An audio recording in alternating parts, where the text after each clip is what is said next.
c'est surtout la piote. Le Grand Matin Sud Radio. L'enquête de la matinée. L'enquête de la matinée avec le président de la République, Emmanuel Macron, qui va s'exprimer jeudi. Et avant ces expressions, avant la parole présidentielle, on se pose la question, est-ce qu'il va falloir travailler plus? Pour l'instant, nos auditeurs, avec cette formulation de questions, sont à 80%. Évidemment contre, vous continuez de réagir. Twitter, Sud Radio, mais également notre numéro de téléphone 0826 300 300. Philippe David. On va aller du côté du standard puisque ça réagit énormément sur Twitter et au 0826 300 300, nous avons Christian qui nous appelle d'un endroit magnifique, Anglet au Pays Basque. Bonjour Christian. Voilà, sur un soleil de 36 degrés. Je vous dis en basque, Ongi et Tori. On vous écoute. Ongi et Tori, Milesker. Milesker. On vous écoute, mais en français. Alors oui, je vais vous lire un texte, mais très rapide, qui va apporter de l'eau à votre émission, en fait, au niveau des heures. Écoutez bien. En comprenant tous les salariés de l'OCDE, les Français travaillent pour un emploi 1482 heures par an en 2015, que leurs collègues allemands 1371, hollandais 1419, norvégiens 1424, danois 1457. Et au niveau des travailleurs indépendants de la France, c'est un pays qui les conduit à travailler le plus durement. De même, contrairement à des préjugés, puisqu'on y est, ravivés depuis la crise des pays des périphéries, les Grecs sont les plus gros travailleurs d'Europe avec 2042 heures. C'est ça. Alors, je vais m'arrêter là et je vais aller juste dans la dernière phrase. En revanche, une spécificité française souvent passée sous silence est la productivité des salaires, qui produisent en quantité de richesse élevée par heure de travail 5 euros.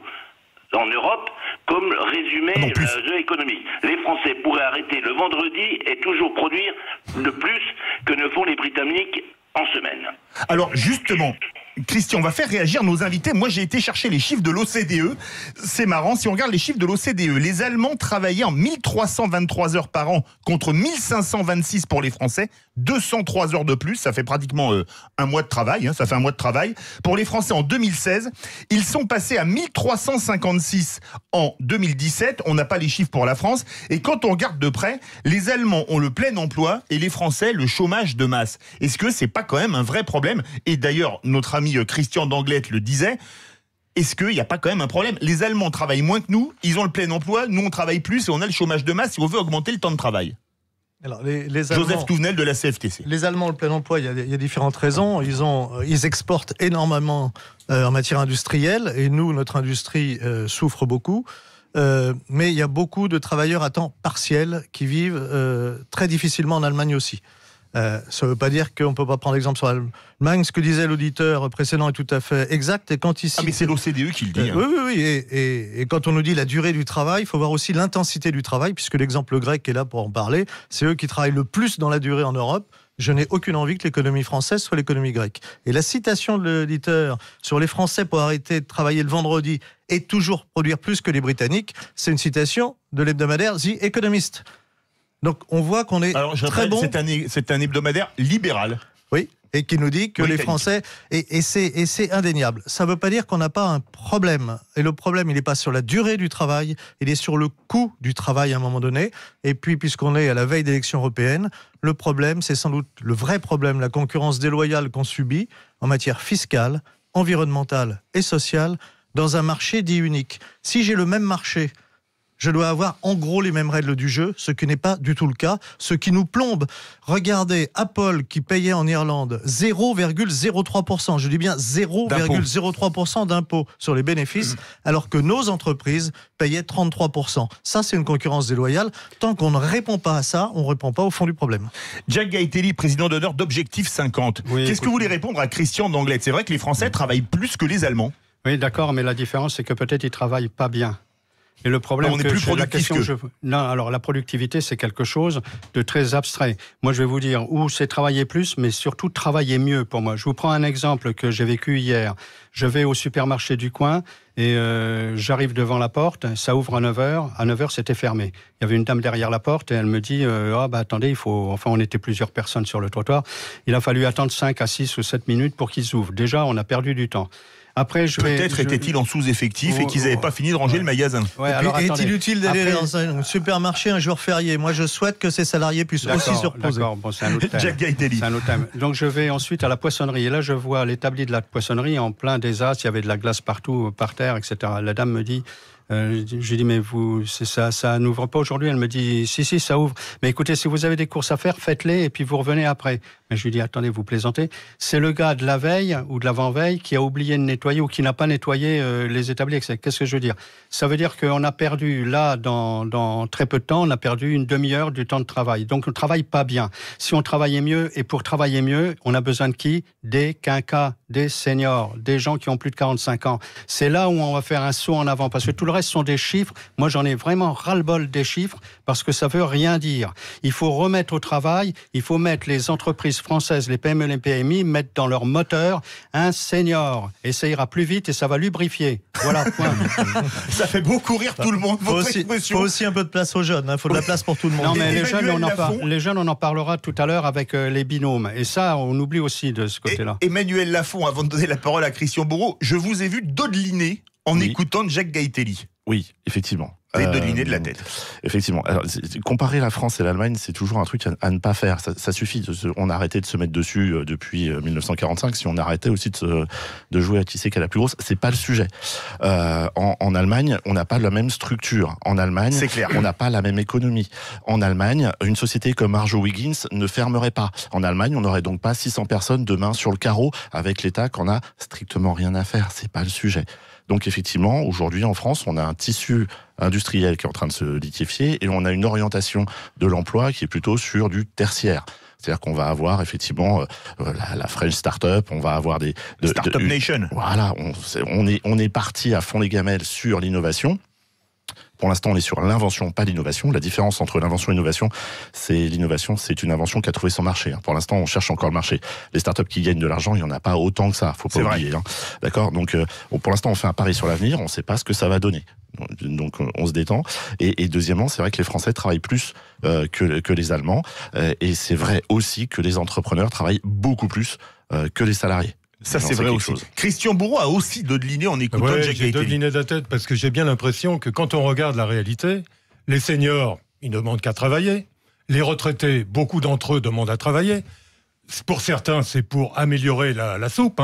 Pour d'autres, c'est simplement continuer à avoir une activité, insérer dans l'activité, avoir des relations, etc. Et donc, travailler plus, oui, beaucoup de gens le souhaitent, c'est clair. Le vrai problème qu'on a en France, c'est cette articulation autour de cet âge magique de 62 ans. Et en définitive, il y a une fixation autour de ce truc-là. Et les gens disent, 62 ans, on va repousser à 63, 64, 65, ou pourquoi pas. Ce que font d'ailleurs la plupart des pays européens. On parlait d'Allemagne, par exemple. L'Allemagne va passer à 67, en Angleterre c'est 65, un peu partout, si vous voulez, on est plutôt aux alentours de 65. Donc moi, je ne revendique pas que l'on augmente, etc. Ce que je dis simplement, c'est que à partir de cet âge de 62 ans, qui pour le moment est présenté comme un âge minimum pour éviter que des personnes ayant trop peu de droits acquis ne partent en retraite et se retrouvent très vite dans des situations de misère, etc. Tout ça. Et donc, moi je dis, oui, un âge minimum, il en faut un, 62, pourquoi pas un autre, j'en sais rien. La démographie et l'activité économique pourront le déterminer dans le futur. Pour le moment, c'est ça. Mais qu'on ne se fixe pas sur cette idée de travailler plus. Il y a tellement de gens qui souhaiteraient effectivement travailler, les seniors ou les retraités, et j'en vois beaucoup. Et les jeunes. Et les jeunes, taux de chômage très élevé. Comme le disait. Et donc, le fait de travailler plus, oui, pourquoi pas. C'est cette idée, ce mythe, si vous voulez, de 62 ans. 62 ans, tu pars à la retraite, t'es mort. Voilà. Mais on n'est pas mort parce que sur Sud Radio, on parle de 7 à 77 ans et même bien plus. Ouais. N'est-ce pas, ma chère Billy? Mais vous, je dis, vous en faites 35. Alors, vous êtes très loin des 77. Ben oui, mais là, j'ai quand même là. Alors, nos auditeurs, pour l'instant, vous écoutent attentivement. Tous vos invités, ils réagissent énormément ce matin, mais notre compteur reste toujours bloqué à 84%. À 84%, c'est non, c'est non, c'est non. Il ne faut pas travailler plus. On fera un dernier point juste après le troisième débat qui arrive, la troisième partie, et on verra si nos auditeurs, si nos invités ont pu renverser la tendance. C'est la Haute-Garonne. Le Grand Matin Sud Radio. L'enquête de la matinée. Faut-il travailler plus? 4 invités autour de vous, Philippe David, et ça débat, et ça appelle du côté de nos auditeurs. Eh bien justement, on va continuer à en débattre, augmenter le temps de travail hebdomadaire, puisque c'est a priori dans les tuyaux de ce qu'on devrait apprendre jeudi. Est-ce que ça pose pas un problème, Emmanuel Lafont, vous qui êtes président fondateur de Sparterage, cabinet de recrutement, notamment en particulier de seniors, quand on voit l'intelligence artificielle, la robotisation, la numérisation qui supprime des milliers d'emplois, augmenter le temps de travail, est-ce que c'est pas un peu fou ? C'est n'importe quoi. C'est n'importe quoi pour moi, enfin selon moi. L'intelligence artificielle, faut pas la voir non plus comme un obstacle ou comme un moyen de supprimer des emplois. Normalement, ça doit être un moyen d'accompagner. Ça doit être un moyen d'aller plus vite, plus loin. Pas forcément le moyen de rester à la maison. C'est pas le but. Encore une fois, la société qui va fermer la Argo Wiggins, on peut pas le remplacer par de l'intelligence artificielle. L'entreprise est déjà bien équipée en termes de matériel. C'est pas une question d'intelligence artificielle. Et je suis désolé, mais encore une fois, on aura toujours besoin de métiers de service.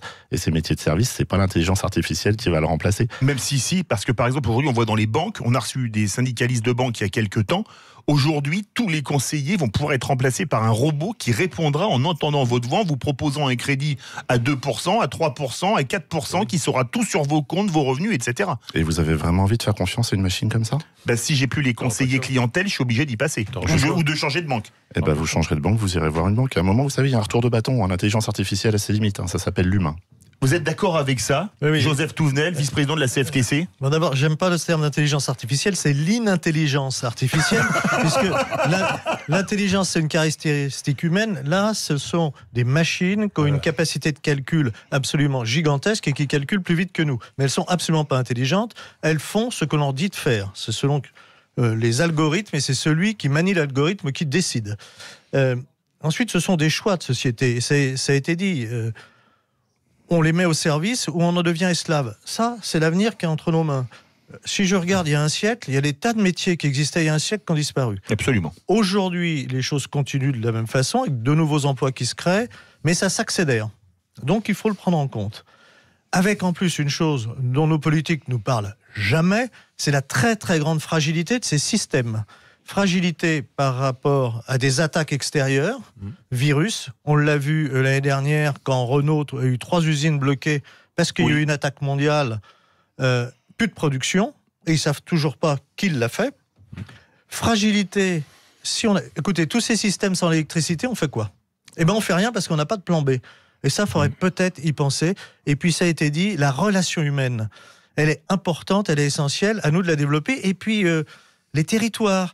Tout à l'heure, on parlait des grandes surfaces. Moi, elles ont leur utilité, mais je pense qu'il faut les fermer le dimanche et les jours fériés pour permettre au commerce de proximité.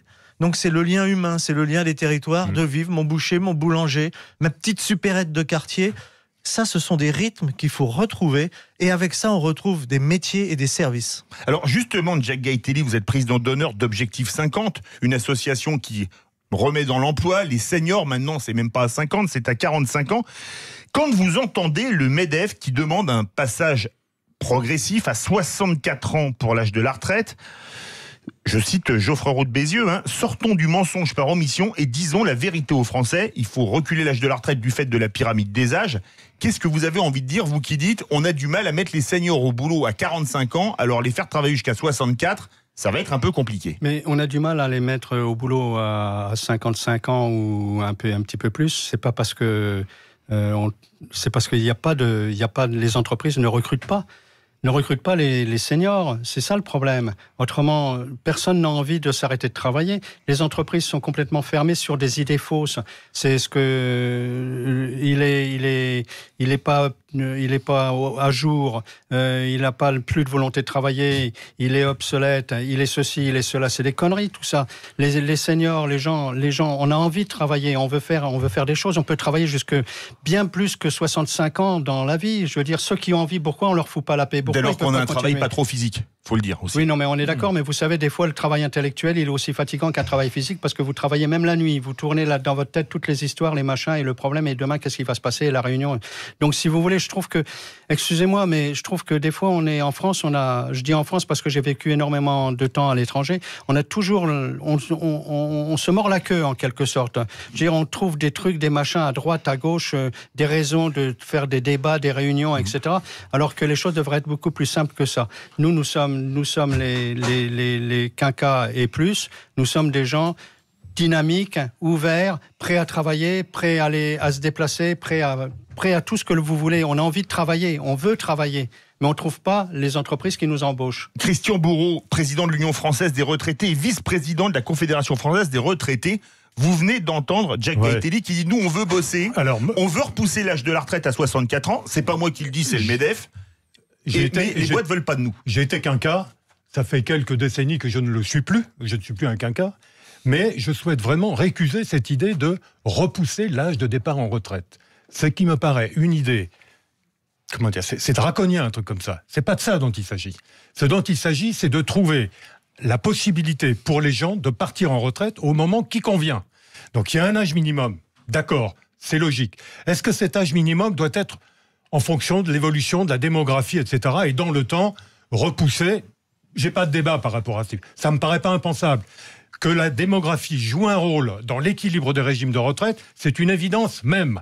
Nous savons très bien. Dans un régime par répartition. Nous savons très bien. Dans un régime par répartition. Et dans un régime capi, c'est la même chose. Si on est plus longtemps en retraite, il faut un volume, un capital constitué plus important. C'est vrai. Donc aussi. c'est le même problème. Donc la démographie joue un rôle important.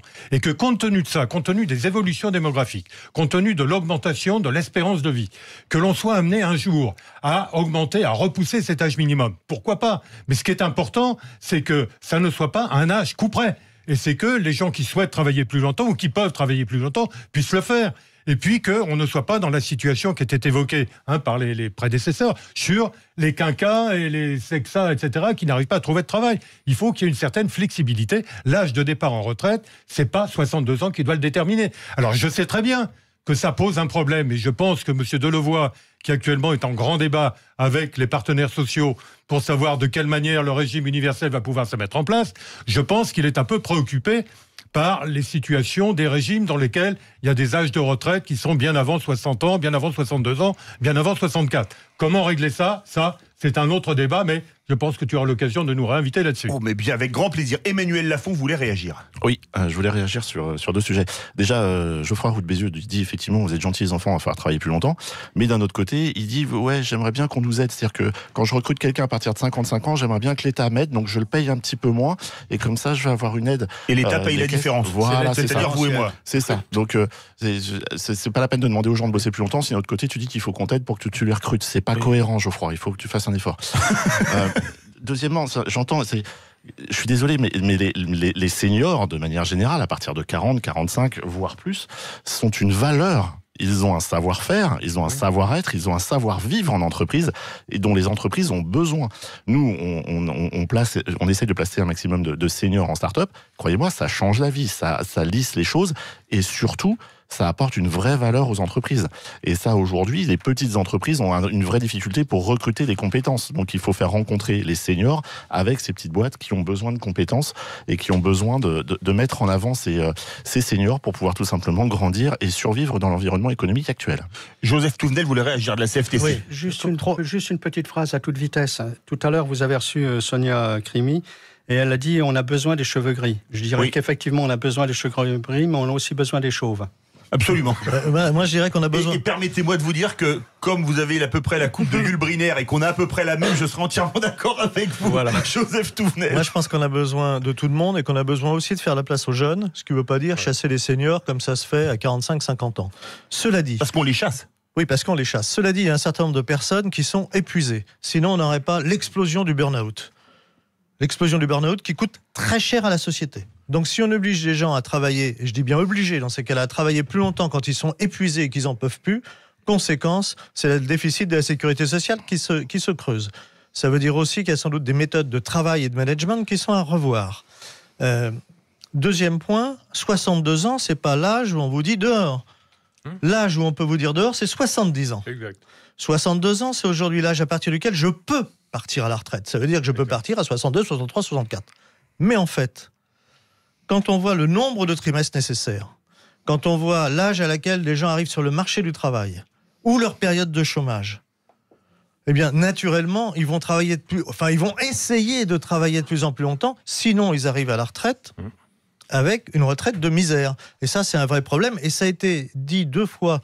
On a un problème de démographie. La démographie française n'était pas si mauvaise. Elle est en train de s'écrouler. Une politique familiale, ça se construit dans la durée. Et chez nous, en France, ça fait des décennies qu'on est en train de la détricoter. Le problème de l'Allemagne, quand on nous dit que l'Allemagne, c'est 67 ans le départ à la retraite, oui, parce que l'Allemagne, une démographie dramatique depuis l'Allemagne 60 est en train de mourir parce qu'ils n'ont pas fait de gamins.